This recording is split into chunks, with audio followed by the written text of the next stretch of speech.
তোমার story establish করতে খুব একটা বেশি সময় লাগবে না, আমি জানি সেটা। দেখুন সবাই, দেখুন এটা এটা কি এটা কি এটা কি দেখো কি অবস্থা করেছে আমার। কি হয়েছে অদ্রিজা? আমার সুযোগ নিয়েছে রায়ান বাসু একজন মলেস্টার। এই ঘটনা অ্যালাউ করা যাবে না। আপনি ইমিডিয়েটলি পুলিশকে ফোন করুন please, immediately. Hello, Doma road থানা। একবার একটু রবি ভবনে চলে আসবেন। হ্যাঁ, একটা মিসঅ্যাপ ঘটে গেছে। এটা কি করলো? এটা কি করলো? কেন করলো? এটা কেন করলো? আপনি কেন? মানে তুমি আমাকে গিল্ট দিচ্ছ? গিল্ট তো তোমার হওয়া উচিত। কম্পিটিশনে জিতে এত প্রাইজ মানি পেয়ে তোমার অ্যাকচুয়াল রূপটা বেরিয়ে এসেছে, তাই তো? যেই সুন্দরী মেয়ে দেখেছো, তোমার টিচার সত্তা এই অবস্থায় নেমে এসেছে, তোমার শিল্পী সত্তা সব ভ্যানিশ হয়ে গেল। আমাকে আলাদা করে গ্রিল রুমে রাখলে তুমি। ছি রান্না, ছি। আমি সত্যিই ভাবতে পারিনি তুমি আমাকে এইভাবে নোংরা প্রস্তাব দেবে। আমাকে রায়নদা বলেছে আমি যদি রায়নদার এই নোংরা প্রস্তাবটা মেনে নিই তাহলে ওই প্রাইজ মানি থেকে একটা হিউজ পার্সেন্টেজ আমাকে দেবে। আমি গরিব হতে পারি রায়নদা, কিন্তু টাকার জন্য নিজের সম্মান বিক্রি করতে পারবো না। আর যখন রাজি হলাম না, তখন তুমি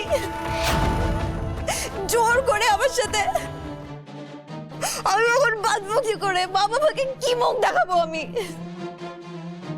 আমরা ভাবতে পারিনি রায়ন তুমি এরকম কাজ করতে পারো।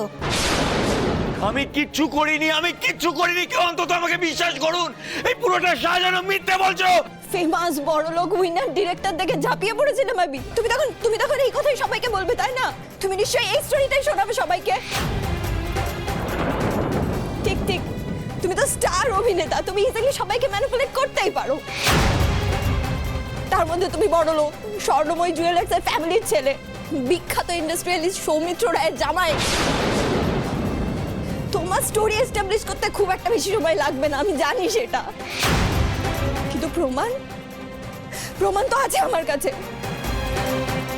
দেখুন সবাই, দেখুন এটা এটা কি এটা কি এটা কি দেখো কি অবস্থা করেছে আমার।